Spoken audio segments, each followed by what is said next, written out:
Namaskar children, today we are going to start the chapter 4 alternative centers of power, and that is the chapter of political science, contemporary world politics. And in this particular chapter we are going to see the various relations of the countries and alternative centers of power, and this particular alternative centers of power we will see how the world was now focusing on the alternative centers. हमने chapter 1 में क्या देखा था?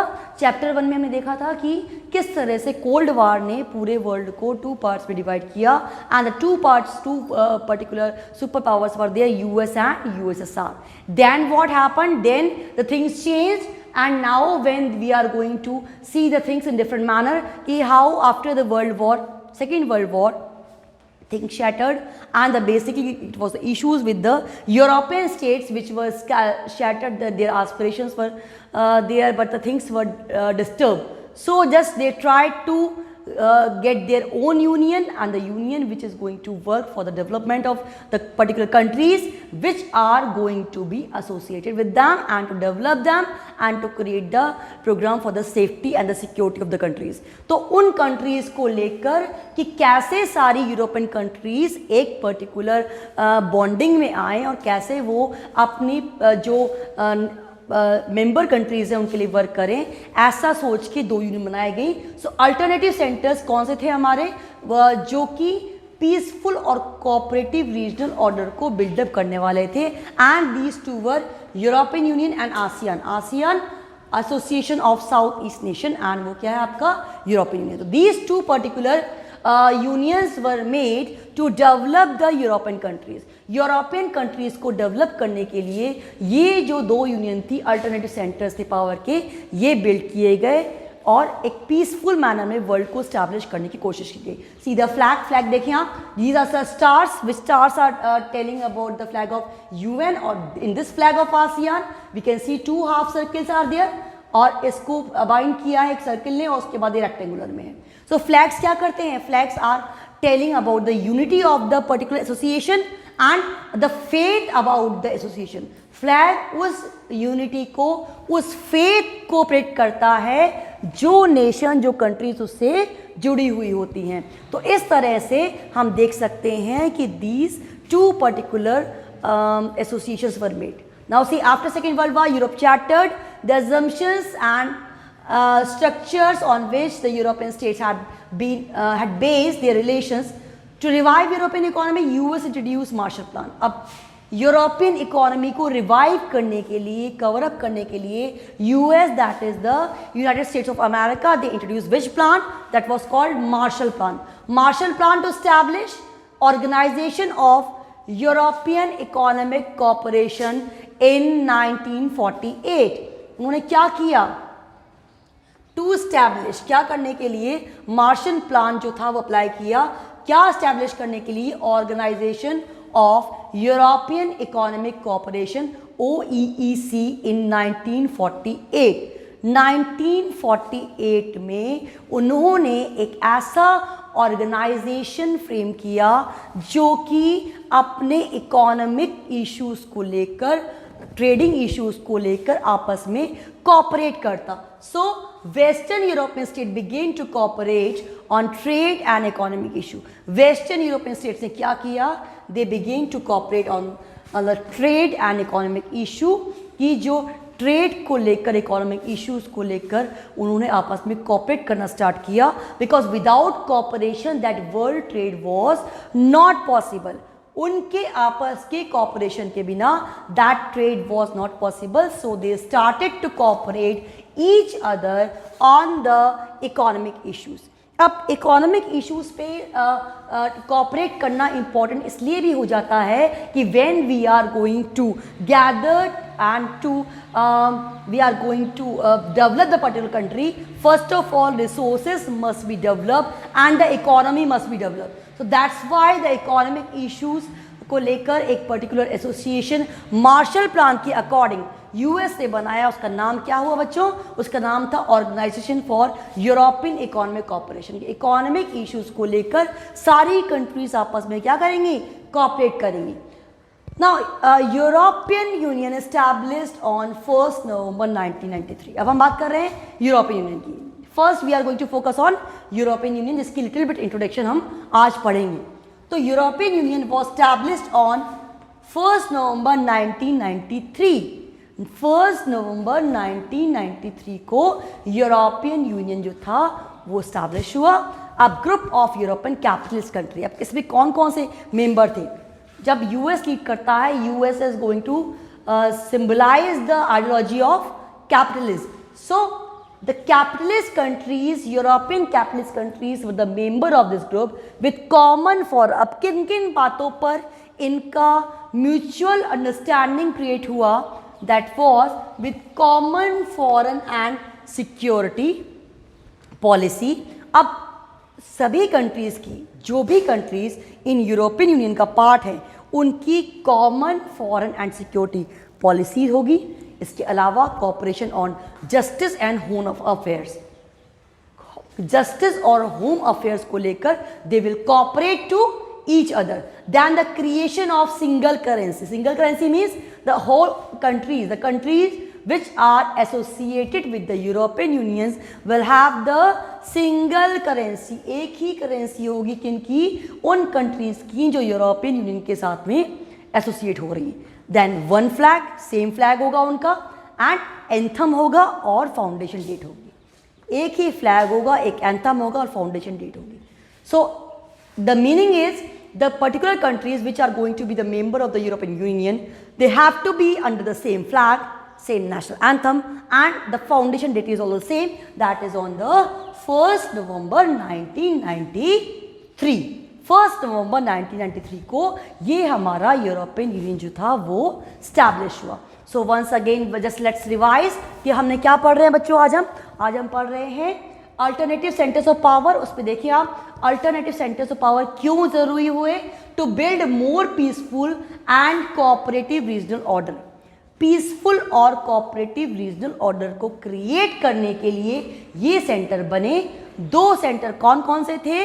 First one European Union, the second one ASEAN, that is association of south east nation. South East के सारे nation जो थे उनकी एसोसिएशन क्या कहलाई? ASEAN. Now coming to next one. अब देखिए आप क्या सिनेरियो था। After second world war Europe shattered the assumptions and structures on which the European states had based their relations। और जिस पर्टिकुलर थ्योरी को लेकर, बेसिस को लेकर दे वर गैदर्ड, वो सब शैटर्ड होने लगा। Then to revive European economy, US introduce Marshall plan. अब यूरोपियन इकोनॉमी को रिवाइव करने के लिए, डेवलप करने के लिए यूएस ने क्या इंट्रोड्यूस किया? Marshall plan. क्या इंट्रोड्यूस किया? Marshall plan. और what was the main meaning of that? To establish organisation for European economic cooperation. एक ऐसा ऑर्गेनाइजेशन जो इकोनॉमिक फोरम पे सभी आपस में कोऑपरेट करे, and it was on 1948। And in short form, if anyone is asking you what was OEEC, OEEC क्या है? Organisation for European economic corporation. Then western European states ने क्या किया? Began to cooperate trade and the economic issue. वो आपस में trade और economic issue को लेकर एक बात में एसोसिएट होने लगे, जुड़ने लगे। So what was the motive? Motive was to develop the economy of the all particular member countries. Now the next one देखें आप कि यूरोपियन यूनियन कब स्टैब्लिश हुआ था? 1 नवंबर 1993 को स्टैब्लिश हुआ। And what is that? That is the group of European capitalist country. क्या है ये? यूरोपियन कैपिटलिस्ट कंट्री का ग्रुप है with common foreign and the security policy, cooperation on justice and home affairs, and the creation of single currency। एक single currency किनकी हो? उन सारी कंट्रीज की हो which are associated with this European Union। और क्या होना चाहिए? one flag, one anthem and the foundation date also। So in that way we can say that in European Union the countries which were coming under, they were gathered with the particular motive that they will have the क्या क्या होगा उनके पास में? Common foreign and security policy होगी। Number 2, then cooperate करेंगे किस पर? जस्टिस और होम अफेयर्स पे। Number 3, they will create the single currency, सबकी करेंसी एक होगी, अलग अलग करेंसीज नहीं होंगी. Then they will have the own flag, anthem and the foundation date. उनका खुद का फ्लैग होगा, उनका एंथम होगा और फाउंडेशन डेट होगा. So in such a manner we can see कि how the world was change and how the alternative powers were working. So let's revise in short.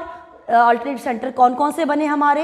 European Union and the second one was the ASEAN. Today we focus on the European Union. European Union क्या है? वो countries का वो union है, Europe की countries का, जो अपने इकोनॉमिक डेवलपमेंट के लिए वर्क तो कर ही रहे हैं, साथ में एक दूसरे को कोऑपरेट कर रहे हैं. उनकी सेम पॉलिसीज होंगी एंड वो सिक्योरिटी मैटर पे भी कोऑपरेट करेंगे. एंड अदर देन दैट उनकी सेम करेंसी होगी, सेम फ्लैग होगा, सेम एंथम होगा. इसके साथ ही एक फाउंडेशन डेट होगी जो कि 1 नवंबर 1993 थी. So today we have focused on the European Union which was the part of alternative centres of power. And the more we will learn about European Union in our next part. So children, these particular international associations are really very important because they are telling us how the world countries are collaborating to each other on the various matters and how they are cooperating to each other on various matters. किस तरह से वो एक दूसरे से cooperate कर रहे हैं, किस तरह से उनकी आपस की clash होते हैं and how the things are arranged. So on these particular matters, these particular associations were made. So European Union we have started, हमने start किया था. Further we will see more about these European unions, how they worked and how the process was going on. The chapter is about these particular two topics only and these are very important. आपको जो हमारा इसका historical part है कि किस तरह से countries associate हो रही थी, तो ये हम वर्ल्ड हिस्ट्री की बात कर रहे हैं कि वर्ल्ड में जो कंट्रीज़ के आपके पॉस्चर्स थे या उनकी जो थॉट्स थे या उनकी जो आपस के क्लैशेस थे वो कैसे क्रिएट हुए थे या कैसे एक दूसरे को वो कोऑपरेट कर रही थी. तो हमने यहाँ पे देखा कि वर्ल्ड वॉर सेकंड के बाद की जो सिचुएशन क्रिएट हुई, जो टू पोलर वर्ल्ड था हमारा स्कैटर्ड हो गया, उसके स्कैटर्ड होने के बाद जो अलग अलग जो हमारी अल्टरनेटिव पावर्स थी जो स्टैब्लिश हुई, उनका मेन रोल क्या रहा और कैसे वो स्टैब्लिश हुई. So for that we have studied in this particular topic. But still I will say the same thing, don't forget to read from your NCERT book. You will get the more idea about the things when you will start learning the things line to line. अब आप देखिए यहाँ कि अगर 1 mark question और second mark through 2 mark question, 5 mark question देख सकते हैं. जैसे यूरोपियन यूनियन जो था उसको हम UN भी कहते हैं. Association of south east nation ASEAN कहलाता है. These two are the powers. Flag suppose वो आ गया आपका MCQs में, आप आइडेंटिफाई करें तो ये स्टार्स जो हैं सर्कल बने हुए हैं, this is the flag of UN. और ये जो हाफ सर्किल हाफ डाउन और अप है ये आसियान का फ्लैग है. उसके बाद मार्शल प्लान किसने इंट्रोड्यूस किया? अमेरिका ने किया था. वो OEEC क्या है? Organisation for European economic cooperation. कब फाउंड हुआ था? 1948 में हुआ था. And what was the motive? Motive was to develop the countries in economic way. Then आपका यूरोपियन यूनियन स्टैब्लिश कब हुआ? 1 नवंबर 1993 में हुआ था. Mostly European capitalist country was the part of that. कौन कौन से बात पे हुआ था? Agreement that common foreign and security policy, cooperation on justice and home affairs, creation of single currency, 1 flag, 1 anthem and foundation date. तो these were the main part of the European Union. तो in such अ वे आपको उसका एक glimpse मिला कि किस तरह से वर्ल्ड जो था अल्टरनेटिव पावर कौन कौन सी आई. अब वर्ल्ड वैसा नहीं था जो हमने स्टार्टिंग में भी देखा था, 2 पावर्स वाला. कौन सी थी वो? US and USSR. तो ऑल थिंग्स आर रिलेटेड. जब हम रिलेटेड चीज़ों को पढ़ते हैं then the things will be more clear in the matter. तो आप एक बार इसको अपने बुक से स्टडी कर लें. Definitely I will give you some particular questions and CBSE my right से आप उन क्वेश्चंस को ज़रूर देखिए बच्चों जो हमारे इस चैप्टर से मैक्सिमम फ्रेम हो सकते हैं. So in that way you will be able to understand how many questions can be the part of particular topic और the from the whole chapter. कि चैप्टर्स में से कैसे क्वेश्चन आते हैं, क्वेश्चन मॉडिफाई कैसे होते हैं, इनडायरेक्ट क्वेश्चन कैसे आते हैं, हाई ऑर्डर थिंकिंग लेवल का क्वेश्चन कैसे होते हैं, जो हम एक बार रिवीजन जब करेंगे तब उसको बताएंगे. So that's all for the day. Again I will say don't forget to revise करना बिल्कुल ना भूलें. अपनी बुक से चैप्टर को लाइन टू लाइन स्टडी करें. That's all for the day. Thank you so much.